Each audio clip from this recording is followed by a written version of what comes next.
segunda, quarta e sexta. Aí inventou essa aula para hoje. Pronto, agora a gravação da nossa aula foi iniciada, dessa vez com o microfone ligado. Mais uma vez, boa noite. Registrar aqui a presença dos alunos Donizete Valentim, Heraldo Francelino, Everaldo Alencar, José Clérito, José Jaime e a Sara Cristina. Essa é a nossa segunda aula da disciplina Técnicas em Manutenção, do terceiro semestre do curso Técnico em Eletrotécnica, do IFCE Campus Cedro, Ceará, Brasil. E dando continuidade ao conteúdo que estávamos trabalhando ontem, né, sobre as definições que a NBR 5462 nos dá, de ontem, ou melhor, da aula passada, né, nós vimos a definição de manutenção da NBR 5462, que são todas as ações técnicas e administrativas voltadas para que um item esteja sempre em operação, esteja sempre executando a função para a qual ele foi fabricado, para a qual ele foi feito, ou, se ele parou de executar essa função, que ele volte a executar essa função o quanto antes. E aí a gente destacou da aula de ontem as duas ações a serem tomadas, as ações técnicas e as ações administrativas. E frisamos que o objetivo dessa nossa disciplina é trabalhar em cima das ações administrativas da manutenção, visto que as ações técnicas serão abordadas nas disciplinas técnicas do curso Técnico em Eletrotécnica. Nós vimos a definição de mantenabilidade, isso foi da aula passada, e também tratamos já sobre a definição de defeito que a NBR 5462 nos propõe. E ela diz que é qualquer desvio de uma característica de um item em relação aos seus requisitos.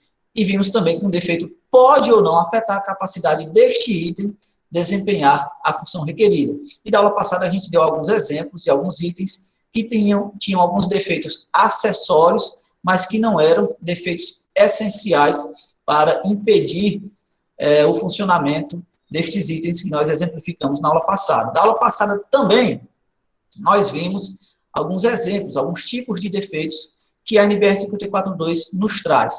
Existe uma lista maior, tá? Lá na NBR 5462, e eu trouxe aqui para vocês apenas os mais interessantes, curiosos da gente tratar. Então, nós vimos a definição de bug, a definição de defeito crítico, que é todo aquele defeito que pode resultar, não necessariamente resulte, né? Mas que provavelmente resultará em consequências perigosas, né? Que vai atingir a segurança de pessoas e de instalações, de maneira significativa. Nós vimos também a definição de defeito maior, que é aquele defeito que impede o item de efetuar a função para o qual ele foi feito, para o qual ele existe, de uma maneira total, tá certo? Existem defeitos, que aí a gente chama de defeitos menores, que são desvios, né, dos requisitos, são desvios das características que o item deveria ter, mas mesmo assim esses desvios não impedem que este item efetue a função requerida, e aí não vai ser um defeito maior, será um defeito menor. Nós falamos também de defeito de projeto e defeito de fabricação, até dei 2 exemplos, um de cada para vocês na aula passada, ok? Não vou mais me deter. E nós paramos aqui, nós pausamos aqui na definição de falha.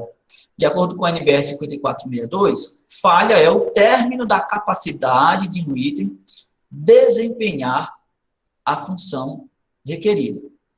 Depois da falha, o item tem uma pane. E o que precede a falha é o defeito. Para que a falha exista, para que haja a falha, houve um defeito anteriormente. Por exemplo, para que a gente possa diferenciar defeito de falha.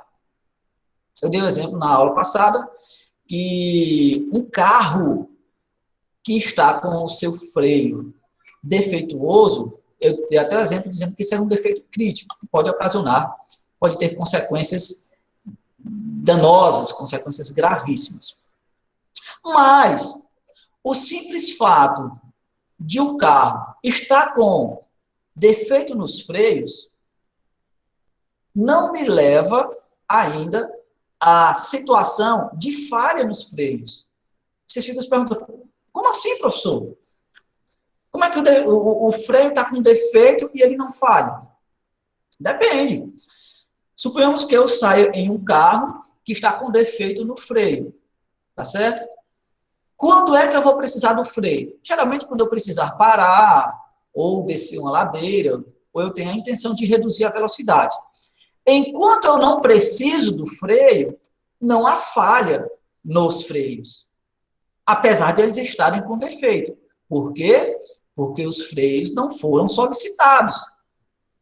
A partir do momento que eu solicito os freios do carro, estando em situação de defeito, o que é que vai acontecer com os freios? Vão falhar. Perceberam aí a diferença? O defeito está lá, escondido, mas ainda não falhou, porque ainda não foi requisitado. Então, eu saio lá, feliz da vida, com o meu carro, sabendo que, sem saber que o freio está defeituoso, mas está defeituoso. E chega um momento em que eu preciso frear o carro. A partir do momento que eu requisito a função frear, esta função falha, pois houve o término da capacidade do freio desempenhar a função requerida. Por estar defeituoso, o freio falhou. Perceberam aí? É bem sutil, né? É bem sutil a diferença, ok? Entre defeito e falha. Por exemplo, a gente pode ver, trazendo para o lado elétrico, tá? Suponhamos que eu tenho um disjuntor que ele está defeituoso, um disjuntor que não está disparando quando passa uma corrente elétrica excessiva por ele. O disjuntor, como todos nós sabemos, é um dispositivo de seccionamento e proteção, que quando passa uma corrente excessiva por ele, por segurança, né, e pelas suas características inerentes, pelas suas características construtivas, ele dispara, ele abre, ele cessa o curto-circuito, ele cessa a corrente elevada, fazendo com que o defeito seja eliminado, fazendo com que a causa da elevação da corrente seja eliminada. E isso um disjuntor normal. Mas suponhamos que eu tenha um disjuntor que esteja com defeito. Ele está ligado, ok? Mas, quando há uma sobrecorrente no sistema, quando há uma elevação, quando há uma sobrecarga, mas vamos falar de sobrecorrente, vamos falar de curto-circuito, uma corrente de curto-circuito no sistema, o meu disjuntor não dispara. Ele continua conduzindo corrente elétrica. Havia ali um defeito oculto, né? Havia ali um defeito naquele disjuntor que nós não tínhamos conhecimento. Mas ele não estava operacional, apesar de estar passando corrente elétrica por ele. Mas a função do disjuntor principal não é somente conduzir corrente elétrica.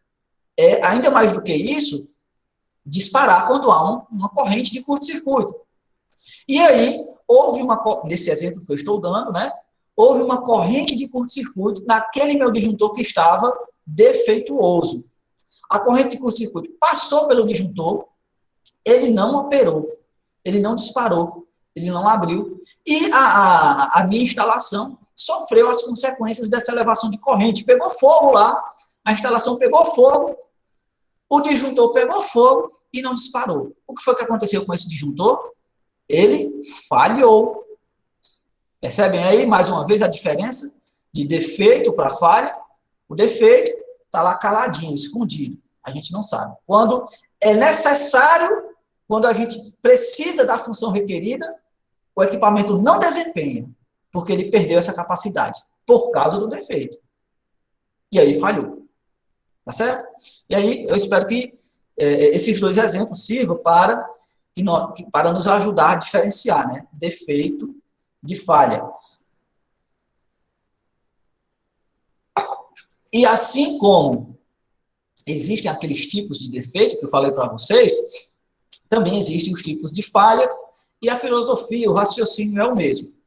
Então, assim como o defeito crítico, ele é considerado crítico por causa das consequências que ele possa ter, a falha crítica, da mesma forma, é considerada crítica quando essa falha pode resultar em condições perigosas e inseguras para pessoas, causando danos materiais significativos ou outras consequências inaceitáveis. Mesma lógica.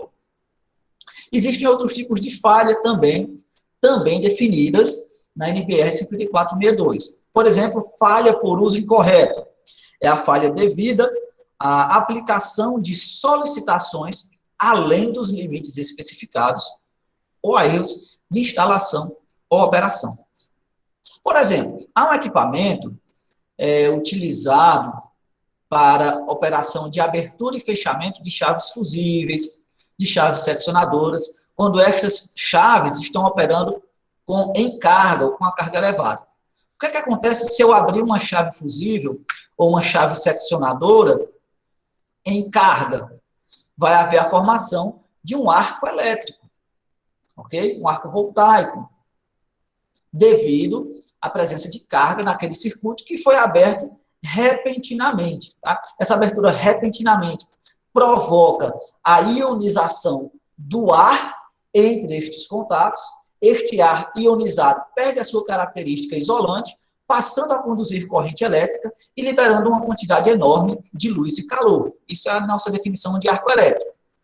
Existe um equipamento utilizado para evitar esse tipo de ocorrência. É o chamado, antigamente, se chamava CUTARC, hoje os mais modernos se chamam Loadbuster, que nada mais, nada menos são equipamentos que possuem uma câmara de extinção de ar, onde dentro desta câmara tem um gás inerte chamado hexafluoreto de enxofre, o SF6.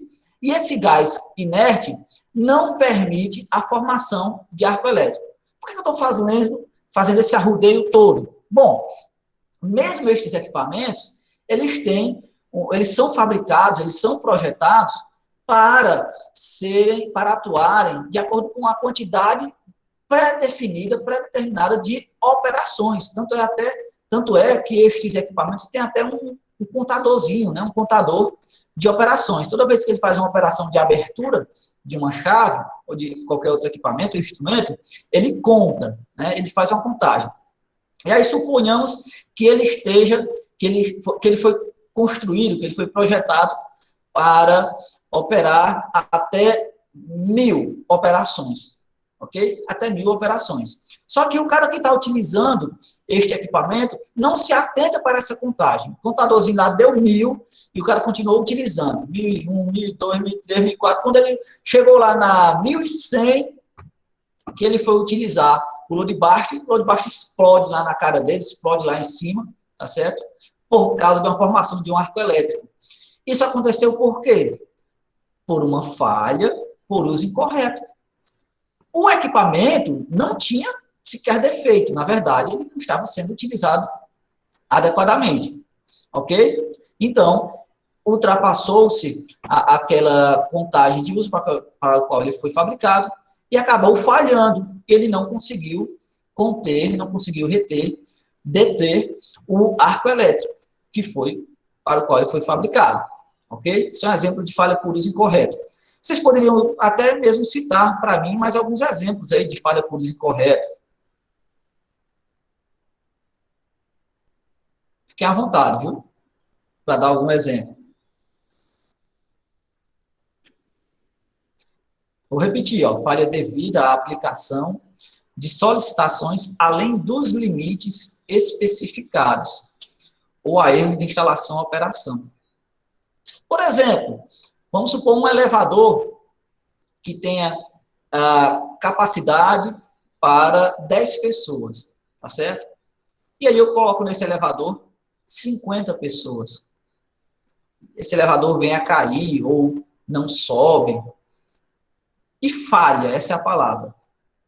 O elevador falhou porque ele tinha algum defeito? Ele falhou porque ele foi aplicado a ele uma solicitação além do limite do que ele podia. Ele foi projetado para trabalhar com 10 pessoas, colocaram 50 pessoas lá dentro. Tá certo? Mais um exemplo. Falha por manuseio. Falha causada por manuseio incorreto ou falta de cuidado com o item. Esse exemplo eu dei até lá na disciplina HST. Falha por manuseio. Veja o seguinte, você tem um alicate de eletricista com cabo isolado. E você usa este alicate de eletricista para, sei lá, como um martelo, para bater prego e etc. E justamente por bater, você bate lá naquela parte do isolamento, né? Quando você bate lá naquela parte do isolamento, você danifica aquele isolamento. E aí, quando você vai precisar do alicate para cortar um fio que esteja energizado, por exemplo, você vai sofrer a descarga elétrica, porque o isolamento daquele alicate falhou devido ao manuseio errôneo, o manuseio errado daquela ferramenta. Ok? Então, o equipamento, ele pode não ter defeito nenhum, mas você está aplicando para exercer a função requerida. Vai ser uma falha por manuseio. Falha aleatória. Qualquer falha cuja causa ou mecanismo faça com que seu instante de ocorrência se torne imprevisível, a não ser no sentido probabilístico ou estatístico. Existem aquelas falhas que nem mesmo uma manutenção preventiva, corretiva, detectiva, puderam encontrar, puderam alcançar. É aquela falha da lei de Murphy, né? Se uma coisa pode dar errada, ela com certeza vai dar errada, né? É aquela coisa que ninguém sabe que ia acontecer e acaba acontecendo. Falha repentina é uma falha que não poderia ser prevista por um exame anterior ou monitoração. Falha gradual é uma falha devida a uma mudança gradual com o tempo de dadas características de um item. Por exemplo, uma instalação que ela foi construída, que foi feita exposta às intempéries, exposta ao sol. Gradualmente, né, o isolamento daquela instalação que está exposta ao sol vai perdendo as suas características isolantes, justamente por causa daquela exposição. Não é uma coisa que vai acontecer repentinamente, como no exemplo anterior, como na definição anterior, mas que vai acontecer com o tempo, tá? Por causa dessa exposição, por causa desse desgaste. Falha catastrófica é uma falha repentina que resulta na incapacidade completa de um item desempenhar todas as funções requeridas. Um exemplo de uma falha que não seja catastrófica, para que a gente possa ter uma noção. Faltou gasolina em um carro. Faltou gasolina em um carro, eu posso considerar isso como uma falha catastrófica? Não. Porque a falta de gasolina ainda não impede de o carro, por exemplo, ser empurrado e andar. Não impede, por exemplo, do carro ter a sua bateria carregada e buzinar, acender luzes, etc. Então, não seria um exemplo de falha catastrófica, né? Falha primária é a falha de um item que não é causada direta ou indiretamente pela falha ou pane de outro item. E a gente consegue entender a falha primária falando da falha secundária. Porque a falha secundária ela é uma consequência direta ou até mesmo indireta de uma falha primária.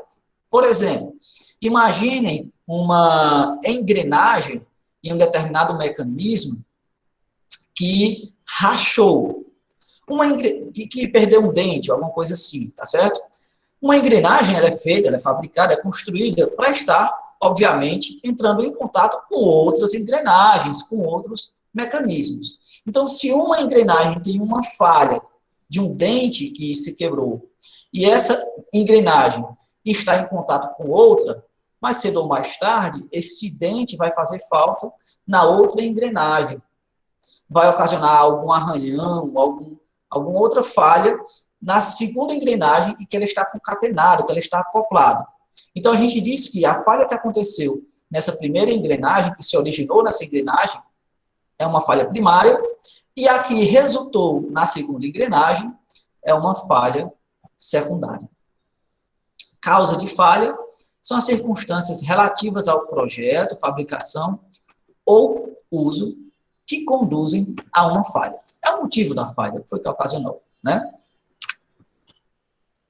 Falha por deterioração é uma falha que resulta de mecanismos de deterioração inerentes ao item, os quais determinam uma taxa de falha instantânea crescente ao longo do tempo.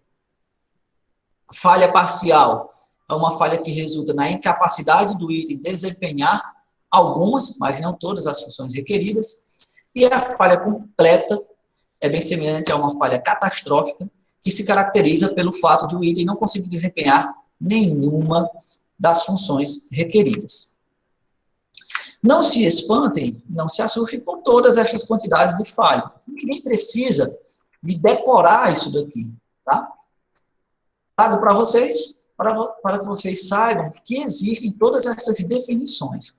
O que nos interessa, e o que eu quero de vocês aqui nessa disciplina, é que nós possamos diferenciar defeito de falha. E isso a gente já fez quando nós comparamos, tá? Defeito com falha aqui. Mas a NBR nos propõe, além de definição de defeito e falha, a definição de pane, que é o que a gente vai falar agora. A pane é o que vem logo após da falha, tá? A pane é um... Vamos ler, né, a definição aqui. A pane é o estado de um item caracterizado pela incapacidade de desempenhar uma função requerida, excluindo a incapacidade durante a manutenção preventiva ou outras formas de ações, e também pela falta de recurso externo. Então, por exemplo, eu estou aqui dando aula para vocês. Se faltar energia, não vai ser uma pane, não pode ser considerado uma pane, porque falta energia por motivos, por falta de recursos externos. Isso não pode ser considerado uma pane. Mas, por exemplo, um carro que ficou sem gasolina, é a famosa pane seca, na verdade, e aí sim pode ser considerado uma pane. Por quê? Porque aquele item está em um estado que ele não pode mais executar a função requerida. Vou voltar para a função do freio do carro, que a gente falou de defeito. Vou sair com o meu carro, mas o meu freio está defeituoso, e eu não sei, tá? Então, o defeito está lá. Saí lá, todo alegre e satisfeito com o meu carro. Quando eu requisitei a função frenagem, a função falhou. A função frenagem falhou. Trava-línguas, né? A função frenagem falhou. A função frenagem falhou. A função frenagem falhou quando ela foi requisitada.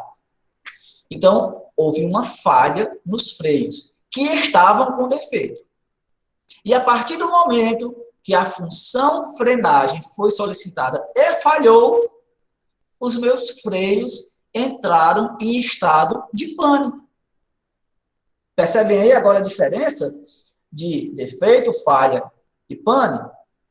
O defeito estava lá, escondidinho, sem ninguém saber. Quando eu requisitei a função frenagem, a função falhou, ok? Houve a falha. A partir do momento que a função falhou, os freios entraram em estado de pane. Houve uma pane nos freios. Passaram a ficar em pane, ok? Vamos pegar o raciocínio lá do disjuntor também. Havia um disjuntor com um defeito. Ele estava sem a capacidade de abrir, de disparar, quando fosse percorrido por uma corrente elétrica. Aconteceu que ele foi percorrido por uma corrente elétrica e acabou falhando em disparar, em abrir. Ele não disparou, o disjuntor não abriu. A partir do momento que o disjuntor não conseguiu executar a sua função de disparar, quando é percorrido por uma corrente elétrica, a partir do momento que houve essa falha, ele entra em um estado de pane. E aí o meu disjuntor entrou em pane e não disparou. E a minha instalação elétrica pegou fogo. Ok? Beleza? Assim como o defeito, assim como a falha, nós também temos alguns tipos de pane. Também não trouxe todos, porque ia ficar muito longo para vocês, mas algumas sugestões, algumas definições de pane que a NBR 5462 nos traz. Pane crítica é o mesmo raciocínio da falha crítica, o mesmo raciocínio, o mesmo pensamento, a mesma filosofia do defeito crítico. Exemplo, né? Lembra daquele acidente que houve com aquele time de futebol lá do... Meu Deus, onde era o time? Acho que era Rio Grande do Sul. Acho que era isso. Que o avião caiu. Oi? Chapecoense. Chapecó, né? Lá de Chapecó, Chapecoense. Chapecó é Santa Catarina, né? Bom, chapecoense, né? Eles entraram lá no avião, não abasteceram o avião, defeito lá oculto, né? Os reservatórios de combustível não estavam abastecidos corretamente, né? Defeito crítico, crítico. A partir do momento que a aeronave precisou de mais combustível para permanecer em voo, e este combustível não estava mais lá presente por causa deste defeito no abastecimento, a aeronave começou a falhar. E, iniciada a falha por falta de combustível, a aeronave entrou em pane. Uma pane seca, né?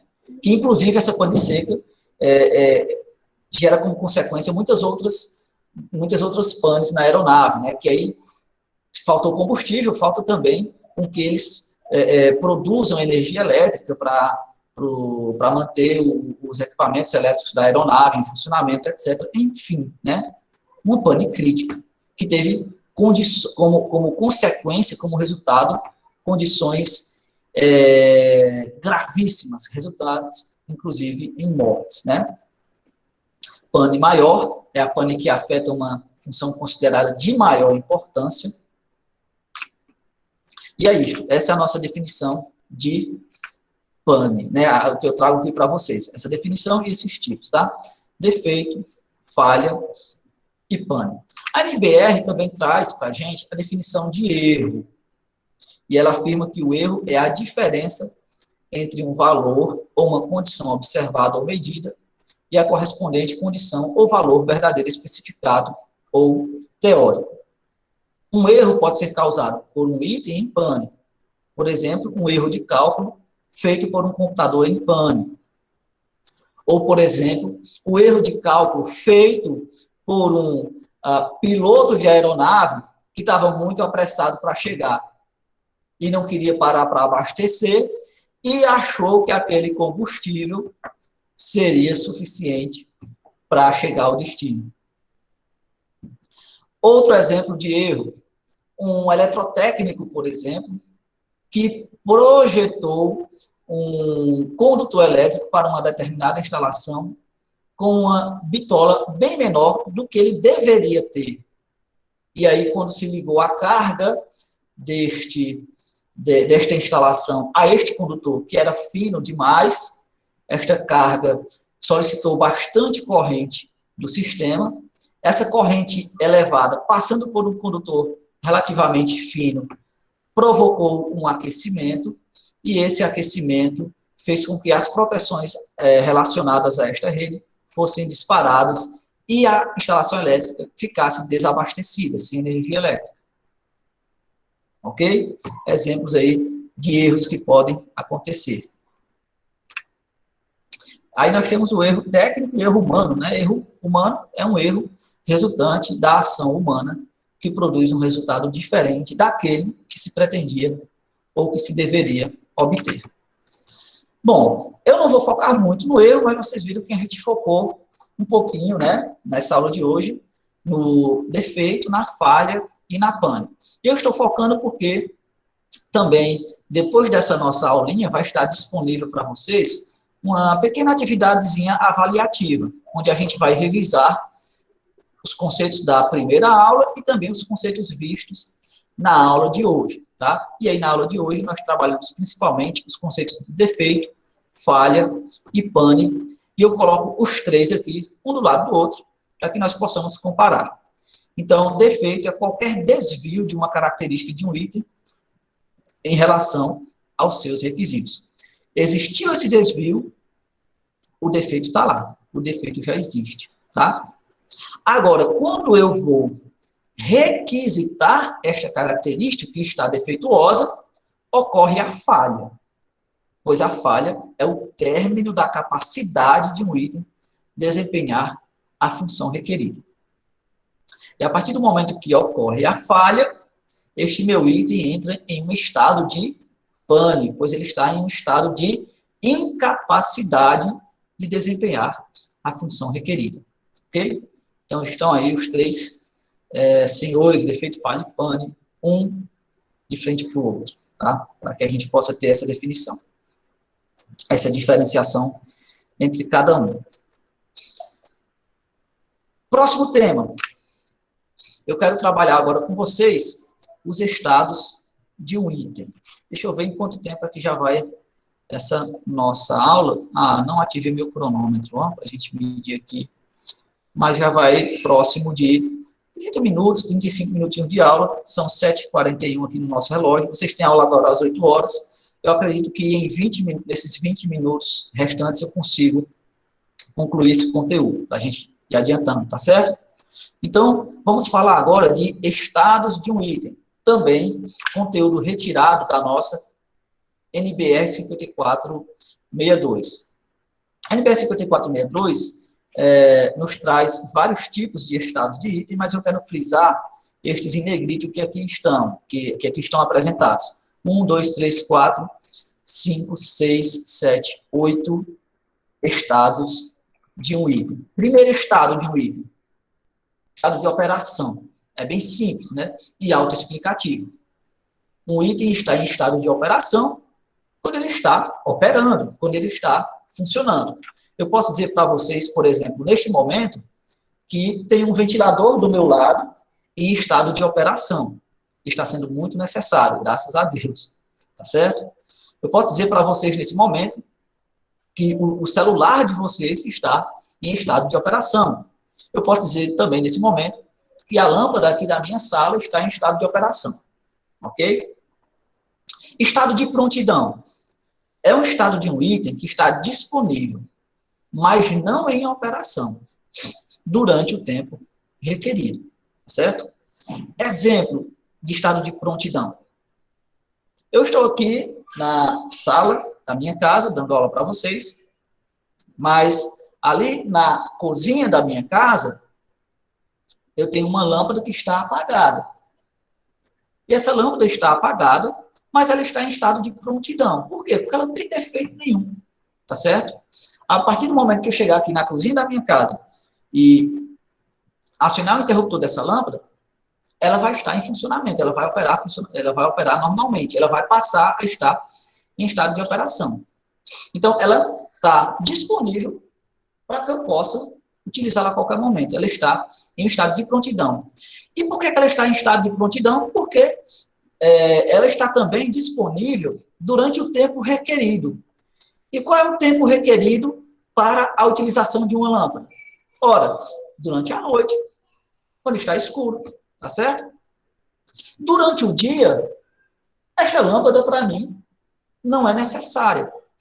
E aí a gente entra no terceiro tempo, no terceiro tipo de estado, que é o estado livre. Durante o dia, a lâmpada aqui da minha cozinha, e a minha cozinha é clara, porque tem uma janelinha, né? Dá para iluminar bastante, a gente nem precisa de acender a luz, ela não está em estado de prontidão. Ela está em estado livre. Como assim, professor? Mas você acabou de dizer que ela estava em estado de prontidão? Ela está em estado de prontidão agora, de noite, que eu não tenho luz. Tá certo? Durante o dia, ela não está em estado de prontidão. Ela está em estado livre. Por quê? Porque ela está lá disponível. Eu posso acendê-la a qualquer momento. Mas, durante o dia, eu não preciso dela. Ela não me é requerida. Entenderam aí a diferença? Vamos pegar um exemplo para uma indústria. Suponhamos que em uma determinada indústria eu tenha uma máquina empacotadora, tá? E essa máquina empacotadora, ela está programada para trabalhar de 8 da manhã até as 5 da tarde. Ok? Então, de 8 da manhã até as 5 da tarde, esta máquina ela esteve ou em estado de operação ou em estado de prontidão. Não interessa. O que interessa é que ela está funcionando normalmente.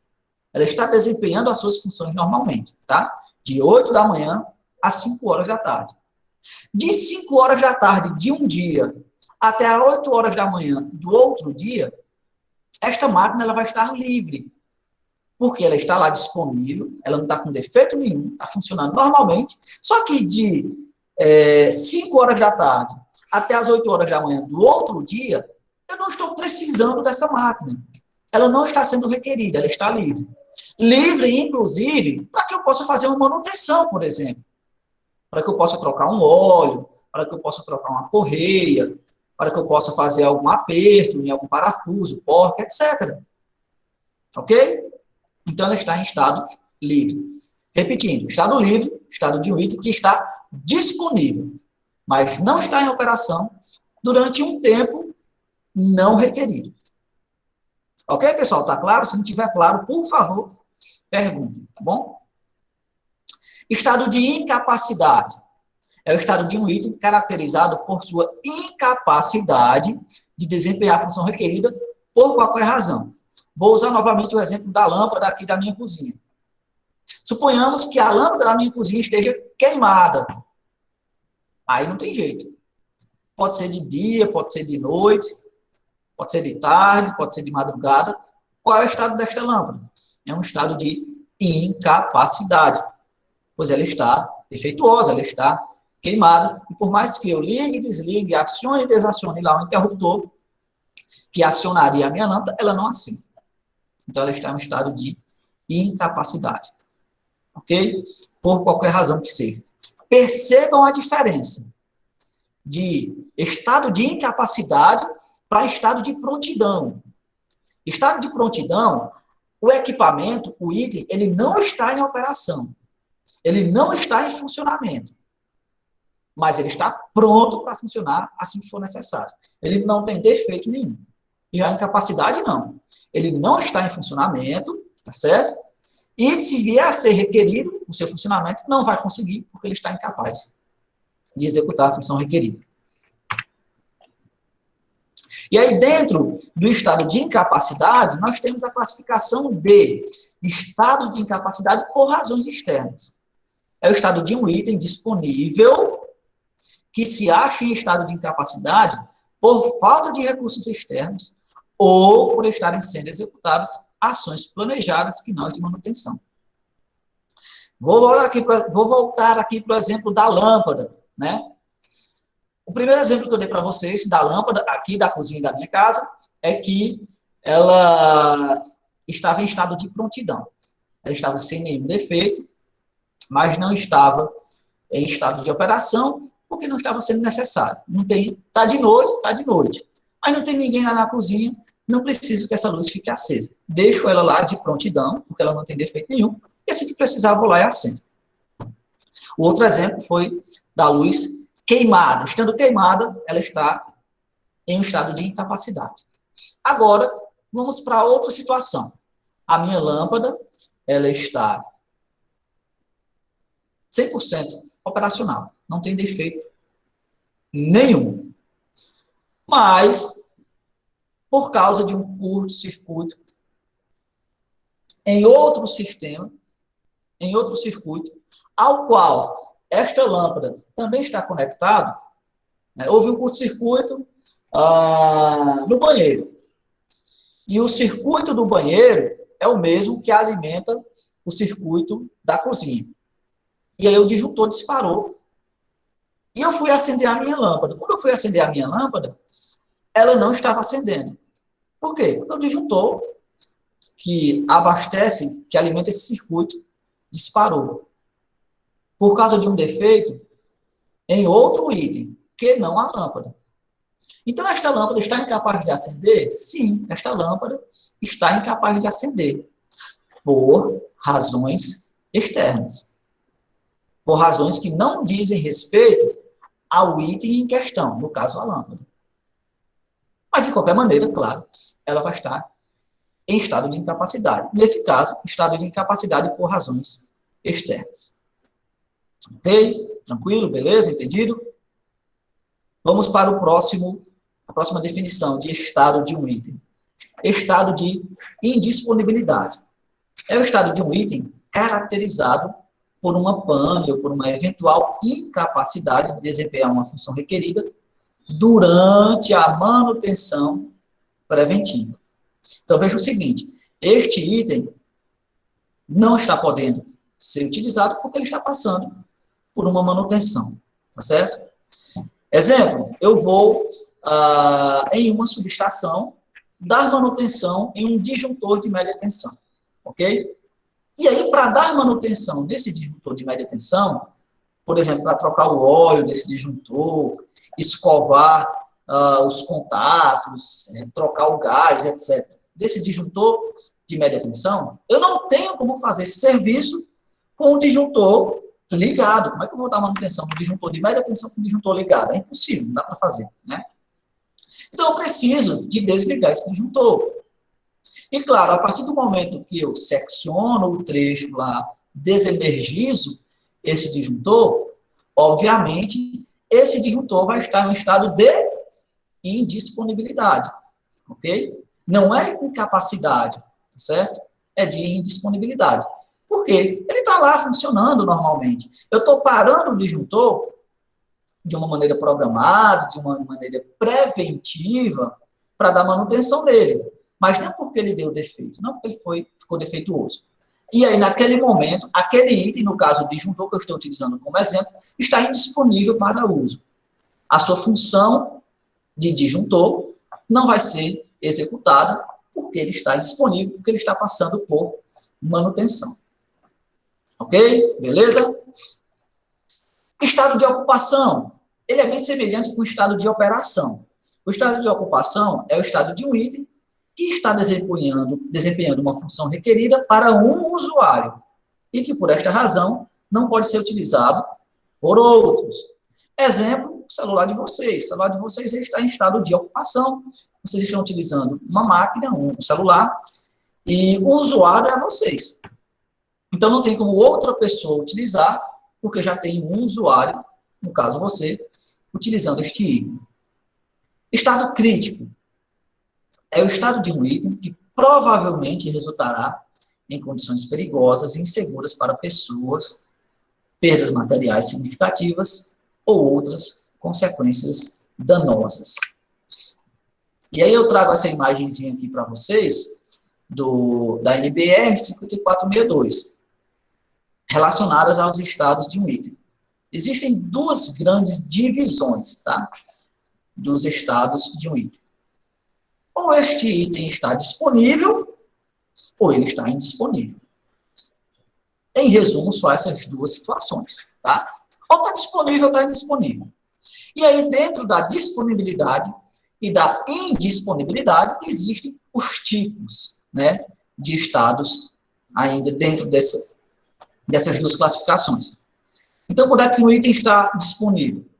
Quando ele está em estado de prontidão, ou quando ele está em estado livre, ou quando ele está em estado de operação ou ocupação.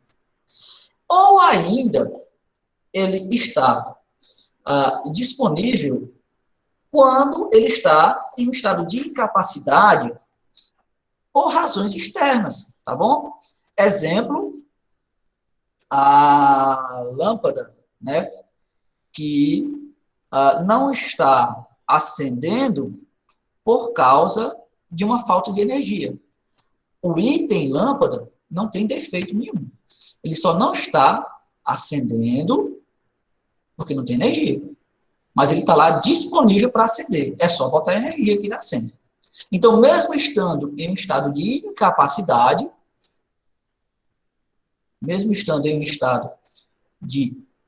incapacidade,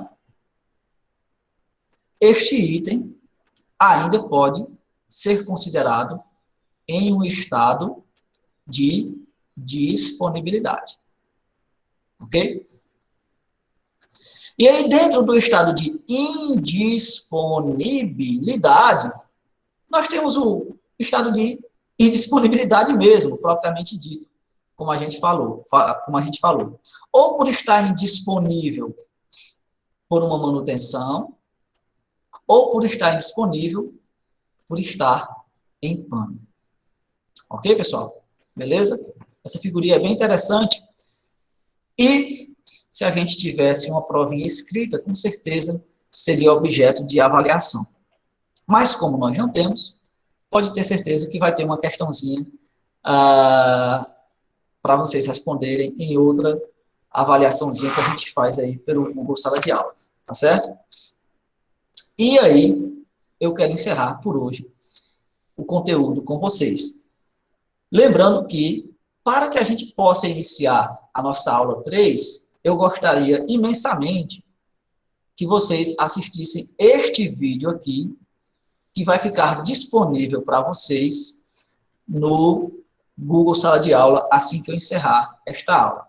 É uma aula lá do pessoal do Telecurso 2000, eles têm alguns materiais interessantes que a gente dá para a gente aproveitar nas nossas aulas. Então, antes de assistir a nossa próxima aula, que já está marcada para a próxima segunda-feira, 7 horas da noite, tá? Eu peço que vocês assistam esse vídeo, que vai ficar disponível no Google Sala de Aula. Não tendo mais conteúdo a tratar para a aula de hoje, eu agradeço a presença, a audiência, a paciência de todos vocês que assistiram até aqui e espero vocês no nosso próximo encontro. Próxima segunda-feira, 7 horas da noite.